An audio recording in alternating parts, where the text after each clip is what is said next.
As a responsible person with growing concerns for your privacy and personal liberty, you want to know where we're headed and what you can do about it.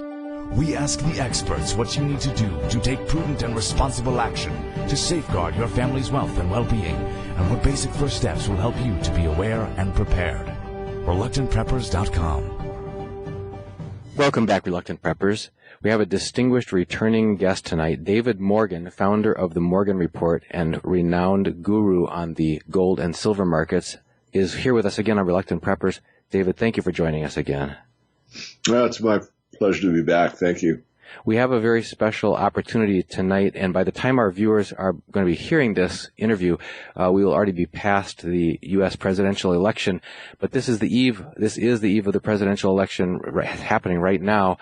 And I got a recent alert from Mike Maloney of goldsilver.com talking about his analysis of the commercial traders and the commitment of traders report, showing near record short contract positions taken by commercial traders against gold, and potentially signifying an increased probability of a downside move in the near term on gold. And you've talked about this, that even on the in the event of a bull market, you can have corrections on your way up, just like you can have some run-ups on your way down in a bear market. But it got me really thinking today about gold as an indicator of uncertainty, and also we've been talked a lot about on this channel from experts talking about the gold markets being manipulated by the powers that be as a way of influencing public opinion, public confidence in the money supply, public confidence in the banks, public confidence in the stability of the government and the power structure. And it really got me thinking, as the U.S. presidential election season's we've been seeing a run-up of gold towards the election, and it spiked on a recent FBI reopening of the investigation against Hillary Clinton for allegedly mishandling classified emails, but then dropped back down sharply when there was a re-announcement of no finding by James Comey. And in other words, more uncertainty, gold goes up; reduced uncertainty, gold goes down. But it got me thinking more about how Clinton has been on record as being supported by the major banks, and certainly endorsed by a lot of the major banking establishment and the establishment power structure that's been influencing a lot of the markets. So if there's this near record gold short position on election day, one way of reading that could be that it signals that the banks and the commercial traders are predicting, for example, a Clinton presidency, and they're taking advantage of a tipping point of this shift to reduced uncertainty following the election to push down gold on the near term, even during this bull market. So if that's a realistic probability, then what are some responsible avenues that are available to people who want to protect their wealth in general, or specifically people who may have been wanting to start owning gold or already do own some precious metals and want to protect their wealth? And a couple thoughts occurred to me. One is always the advice about holding your gold and silver and accumulating more on dips. And the other is about buying protective, put options, such as against the GLD tracking stock, to hedge against near-term drops in price. But just if you could weigh in on, number one, do you agree with Mike Maloney that there's an increased potential of a near-term downward pressure in the very near term on gold and silver? And if that's the case, what are ways that people can protect themselves against loss of value? Okay, well, first of all, I'll just reiterate what I've said. It's not even my words, really, and I give credit to who initially said it, but the function of a bull market is to shake as many people off its back as possible during the, climb upward, be it in a stock situation, commodity, real estate, or whatever the bull market is that we're talking about. So in this case, of course, we're talking about the precious metals. So the bull market has reinstated itself this year, 2016, and it's had quite a run up until the last several weeks, where we got about $100 sell-off in gold and about a $2 drop in silver. And we kind of waffled around, hit the 1750 level in silver, 1250, I believe, in gold, and we've worked our way up. And It's pretty volatile at this point. So commitment of traders. First of all, I want to back up and say that for all the members of the Morgan Report, I pretty much called the, what you're suggesting here, that you hedge or take partial profits or take partial profits and hedge or expect a downturn and all that stuff. And I did that early and I did it in the strength. I think part of it has to do with my, first of all, my age, my experience in the marketplace, and my ability, having done it wrong more than once by selling early and into the strength. In other words, I call the top before the absolute top and the absolute point in time, which is what you want to do, especially in a commodity-based type of a investment or speculation or trade, because, and it applies as well to the stock market, but not quite as importantly, because the futures markets are highly leveraged, which means you get more volatility and bigger moves because of the leverage. So anyway, long way of saying that our members were well tuned into the fact that we were going to get a correction, and a lot of them did follow what we put out for our membership, which is to take some profits or partial profits.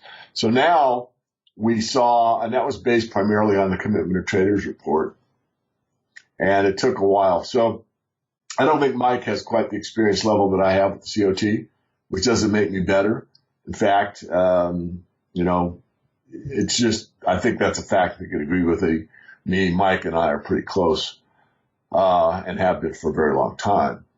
Usually the Commitment of Traders is certainly a good way to forecast the top and the bottom of the market. It's not a very good timing tool, although it can be suggestive of getting near a top or getting near a bottom.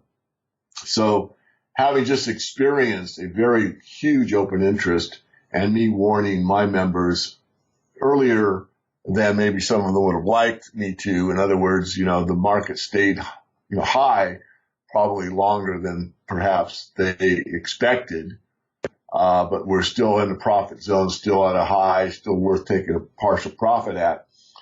So I think that yes, that's high enough to certainly consider that we could go a little higher with open interest. There could be bigger short positions than are already established, and at some point there probably will be a sell-off. Usually they're orchestrated. But as far as is it imminent, I'd say probably not, although these are tough to call because, the dynamics of the election and the markets themselves. I mean, if you get a big sell-off in a stock market, for example, it usually takes everything down with it, including gold stocks, at least at the offset, if it's a large enough move down. Having said all that, my suggestion would be what you used the word, I think, once, and that's accumulate. So let me just be a little more specific and a little more focused. Number one, that I do not really care. I mean, I care about the principles that this country was founded on. I care about the rule of law. I care about a lot about principle. I don't care too much about who's sitting at the helm, because I think that it goes well beyond middle management level. But that's my personal view, and I wrote about in this month's Morgan Report, which, as you know, I just sent you a copy. We can get there later in this interview.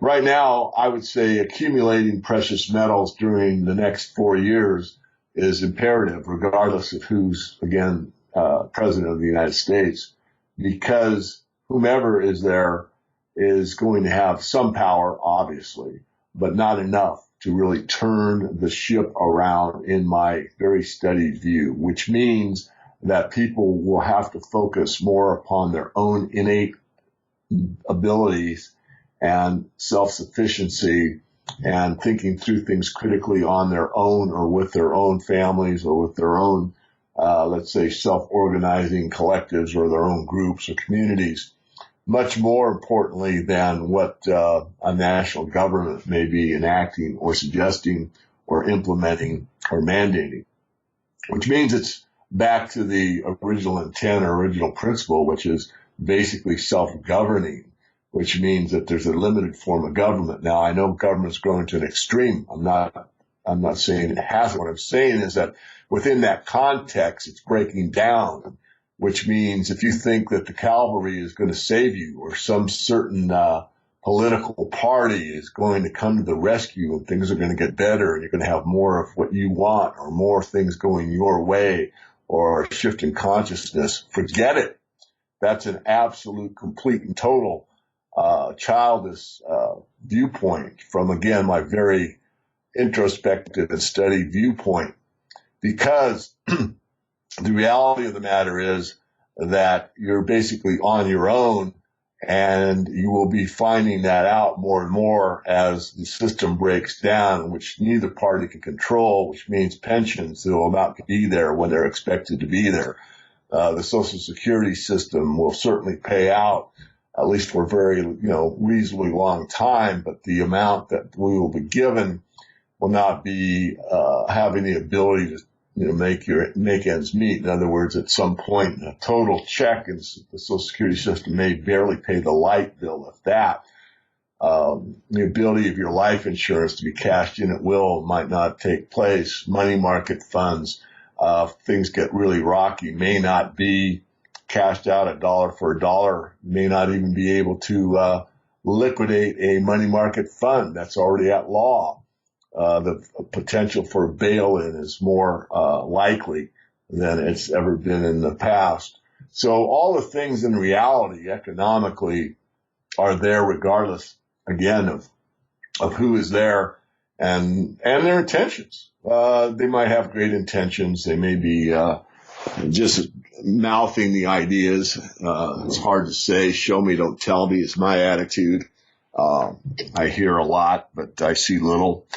So I probably belabored that enough, but let me just go on just a moment longer, which means if you don't own any precious metals and you are concerned with your future because you agree partially or fully with what I said about you being more responsible for your own lifestyle, your own situation, then precious metals would be probably the second, third, fourth, or fifth thing you should do.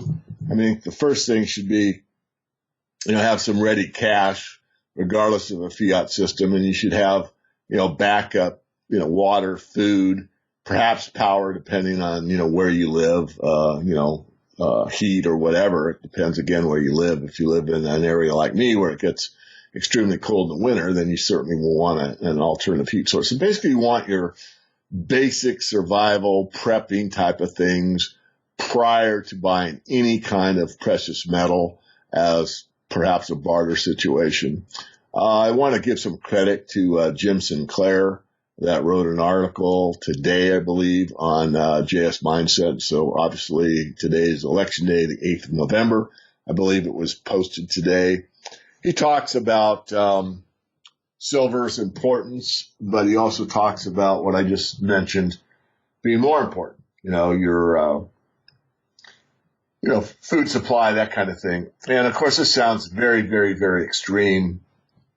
And, but it isn't very extreme. I mean, having a no-lose bet is something I think is, something you don't even have to think about. No-brainer is the meme. It's a no-brainer to have extra food. It could be because of a hurricane. It could be because of a flood. It could be because of a fire. It could be because you ran out of work or your wife got laid off or you had an unexpected expense on an automobile or something like that. If you got, 2 weeks, a month supply of food, 90 days, whatever, that's a nice little situation. I mean, you can't go broke, you can go broke, but if you got a lot of, fair amount of food stored, it's a big de-stressor. It's a situation. So, it's a no-lose bet. I recommend it. It depends on you individually how much you think is prudent. I would suggest probably a month for the average family. I think that's, 4 weeks. A lot can happen, especially in the times we're living in a 4-week time frame. If you're very concerned or more concerned than that, then take appropriate action. So coming full circle, once you've established the very, very basics, then you can look at the precious metals as a financial protection. But even there, money alone, or real money, precious metals, is not going to save you. It's going to probably protect you. or protect you to a much greater extent than people that are in the paper paradigm totally, that lose their pension, that get Social Security checks that don't buy very much, that have a life insurance policy that they can't cash out, that have an annuity or something that perhaps isn't inflation adjusted or whatever. So it's a time to revalue your values and to see what's valuable in your life. And so I've probably gone a bit too long on that, but I really think it's important for people to understand, or at least think about and think critically, that, you know, whomever makes it to the White House, if you think that this external person is going to save you or make your life better, you're watching too much TV. Well, that brings us into the topic that you did mention in your most recent Morgan report, which talks about the relationship, kind of the history of what is the proper role of government and the proper role of the state versus the proper responsibility of the individual, and how distorted that has become, and it's distorted in one direction, and that's with the benefits and the power flowing up to the elite. And you introduced the term in there, the deep state, and it triggered a thought in my mind, because I had just came back last month from attending the Ron Paul Institute Peace and Prosperity Conference in Washington, D.C., and a fellow by the name, we had about 10 different speakers there. One of them was Philip Giraldi, who is a former CIA case officer, an Army intelligence officer who spent 20 years overseas in Europe and the Middle East working terrorism cases.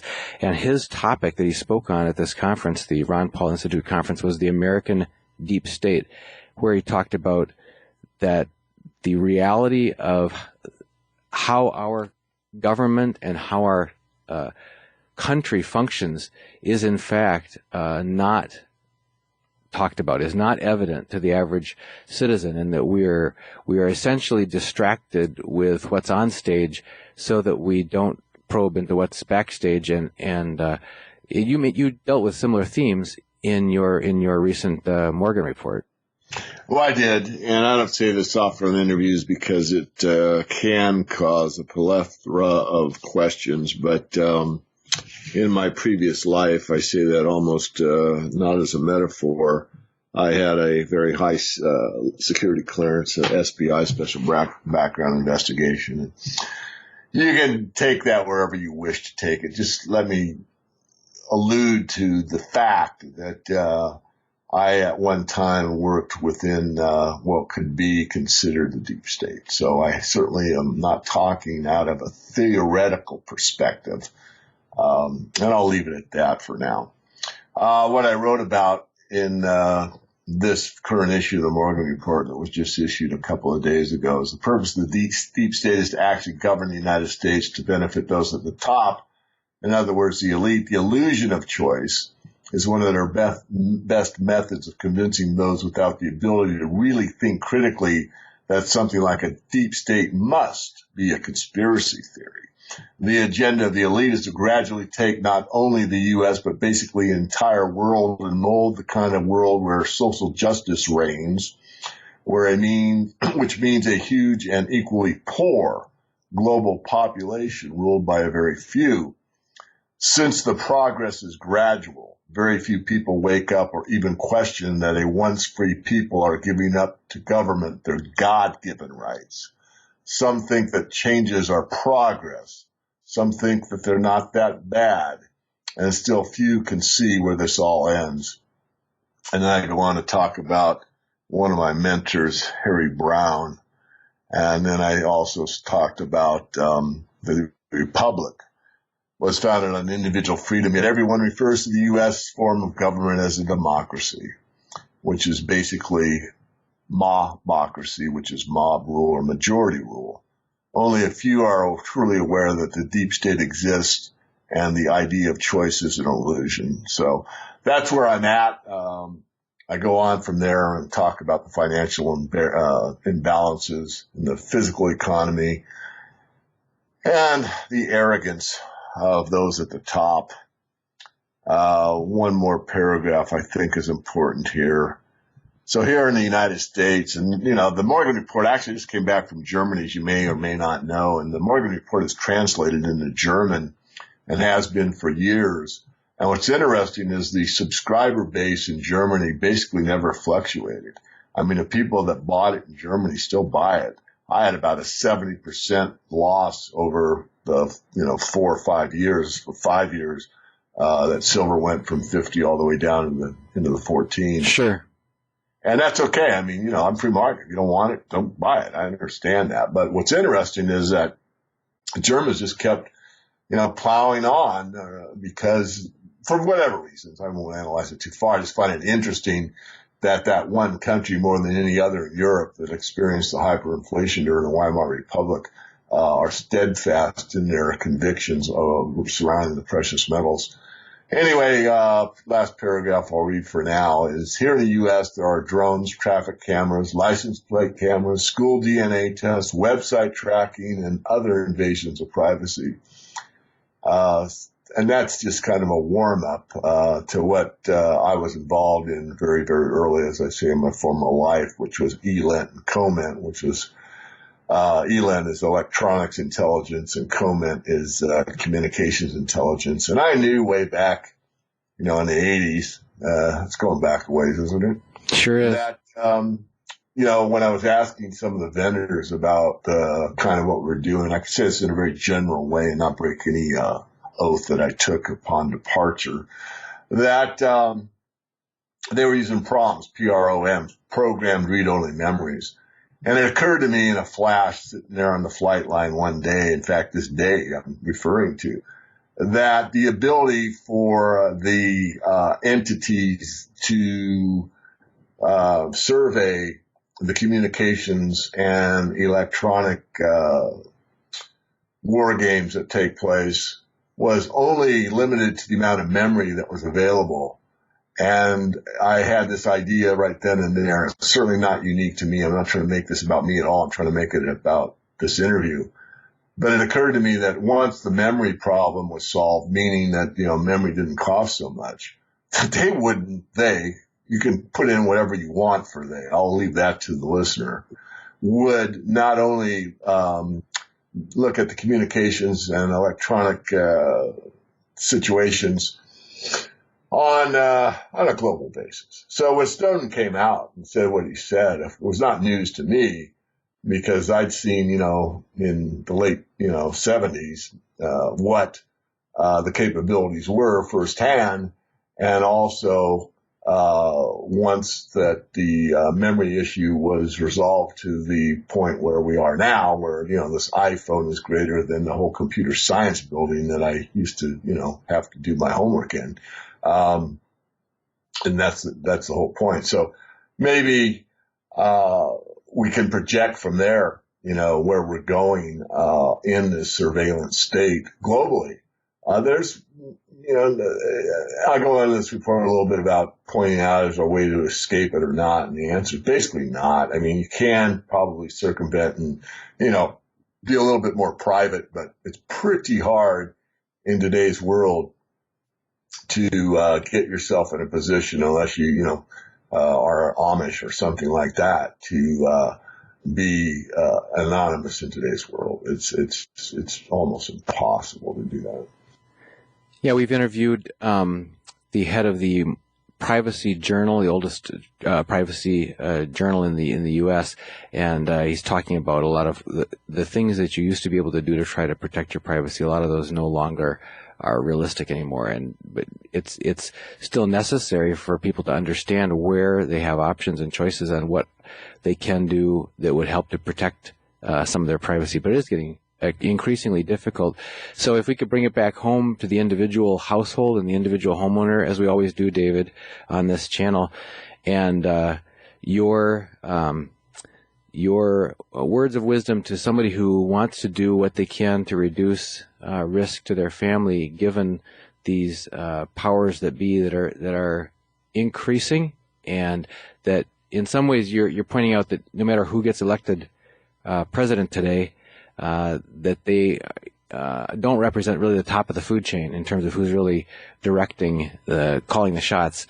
So looking to that alone as a panacea or a cure-all to this erosion of our liberty and our constitutional rights, et cetera, is probably not realistic. So if people agree that and they are soberly looking at that, and what can they still do to reclaim? Because you do sound a note of hope in your Morgan report. You do say that, surprisingly, you are expecting that there will be a tipping point reached in the future where there will be an increase of freedom. So how do you see that happening?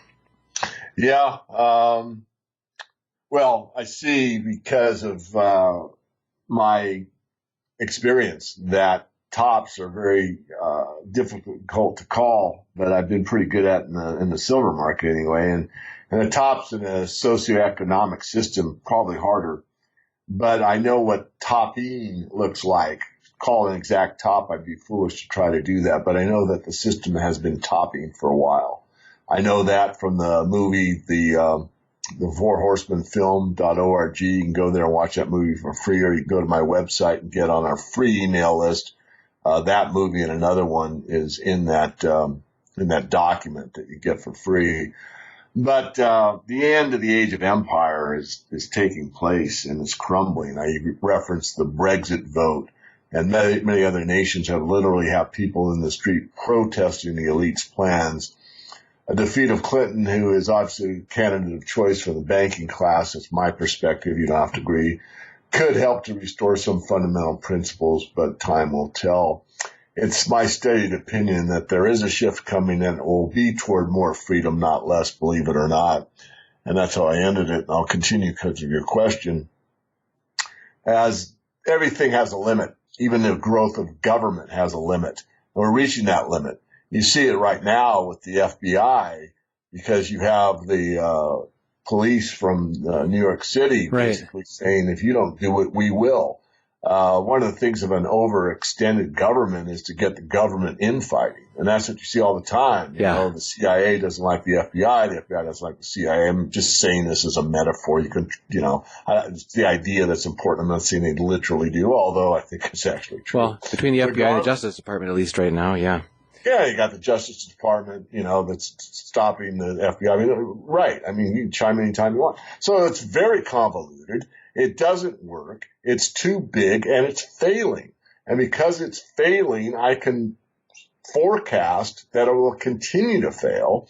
And as things get harder economically, and there's more infighting, and there's more turf protection, and more protect my empire within the empire, so to speak, you're going to see things crumble more and more, as a metaphor.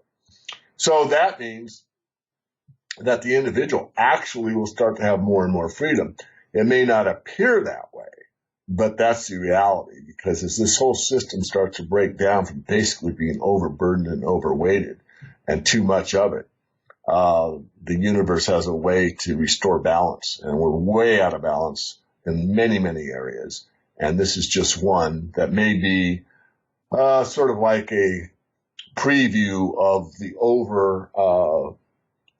how much we as Americans have overdone everything. I mean, we've overdone the food thing. I mean, it's a supersize me type of thing. We've overdone entertainment. I mean, people can watch TV for hours upon hours, and there's like 57 channels or 157 channels or whatever. I mean, everything in America seems to be overly done, too much. It's just, too much food, too much entertainment, too little critical thinking, too much reliance on others to do it for you, or sort of the victim mentality where, it's never your fault. It's that you didn't have the right doctor or the right healthcare plan, or you didn't have the right whatever.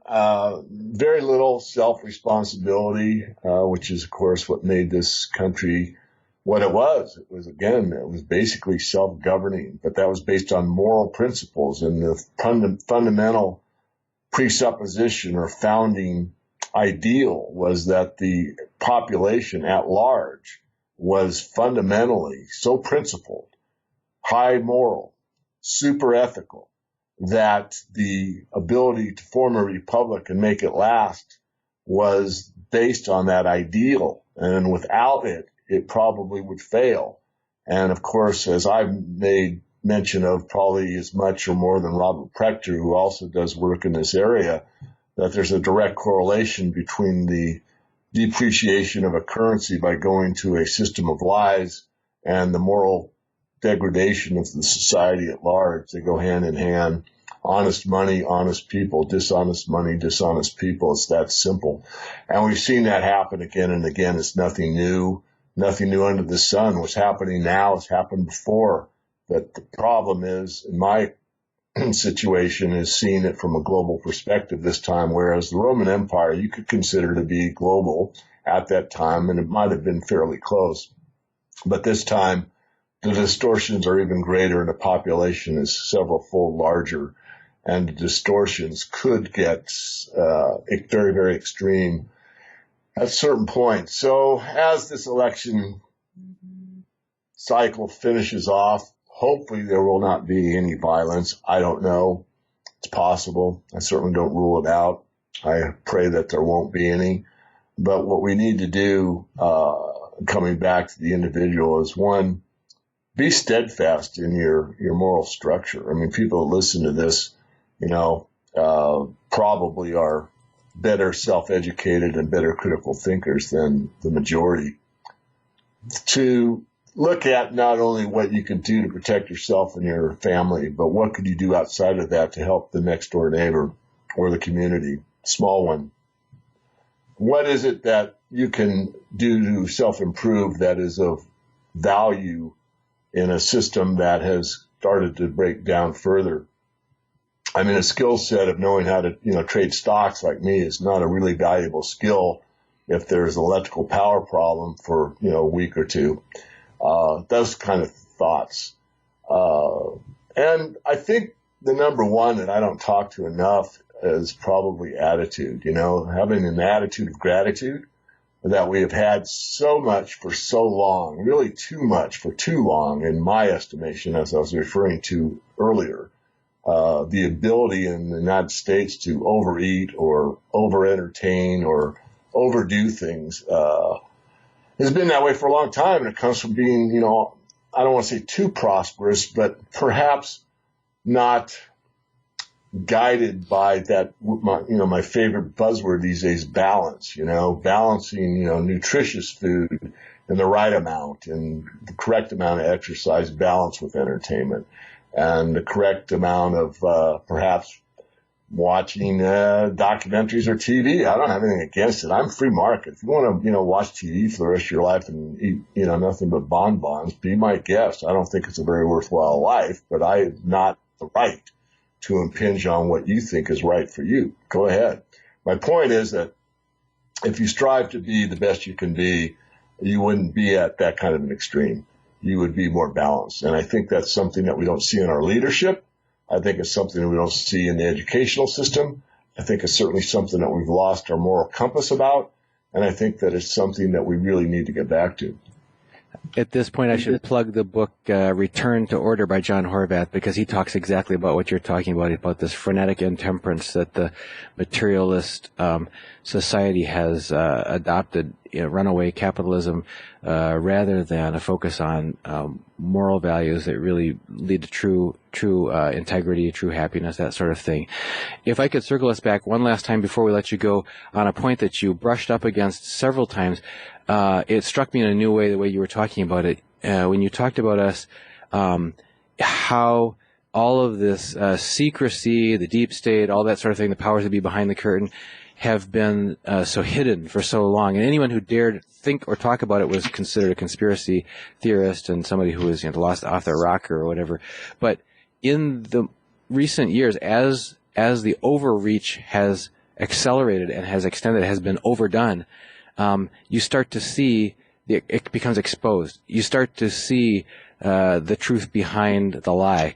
People saw that in the Democratic National Convention stealing the nomination from Bernie Sanders for Hillary, for example. They almost saw that in the Republican Convention, almost forcing out Donald Trump from getting the nomination. People are seeing that in overreach by whether it's Clinton with her deciding that she'll take the government into her own possession. And you're supposed to have the constitutional branches of government, legislative and executive and judicial, but she's going to establish a umbrella over all of that and take the server into her own home, and now I own the government kind of overreach. And then with Obama with his unconstitutional, executive orders that basically are completely, circumventing balance of powers between the government. So we start to see, and then when you mentioned financially the huge house of cards, the trillions upon trillions have been leveraged on the derivative exposure that nobody could possibly pay back. You mentioned that in your Morgan report as well.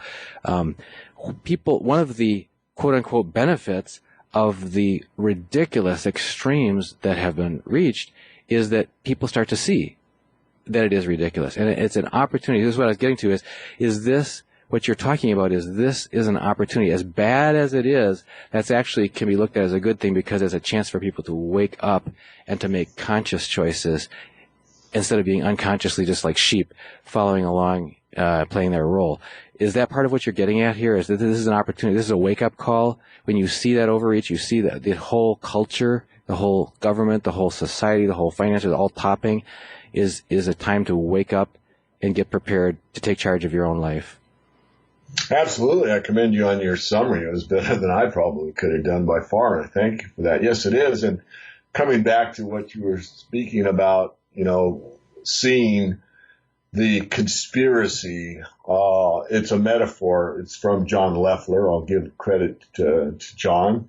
And what he said makes sense in the context we're talking about. He says when it gets to the end of the end, in other words, as the NWO, New World Order, or the elites, or however you want to refer to them, Illuminati, some people talk about, I don't really care. The idea is from John, and he says, when they get very near the finish line, they will have to take off their costumes and run as fast as they can stark naked, which is a metaphor for seeing who they really are, for what they really are, and what they really want to accomplish.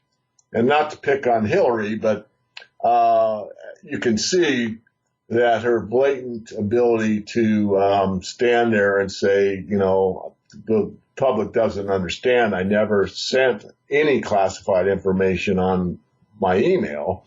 It's an absolute, total, complete, bald-faced lie. Yet she has no compunction to any kind of remorse. It's rather a sociopathic, non-ability to have a conscience whatsoever. The exact opposite of what I talked about earlier, where the moral structure of the society at large was so intact, so complete, that republic would work.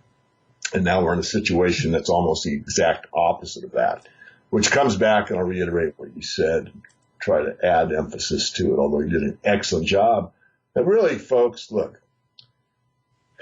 the idea about being an adult, and I don't think there are many in our society, or at least I feel I don't meet many, is the ability to, one, recognize that the cavalry isn't coming to the rescue, that freedom has responsibility, that freedom is constant vigilance, that you need to take your own personal responsibility, and all you really have to do is do everything you say you're going to do, which is the basics of all contract law. And it used to be in my dad's era that if you said you're going to do something and shook hands on it, that was as good as a contract witnessed by 3 lawyers. You lived your word, in other words.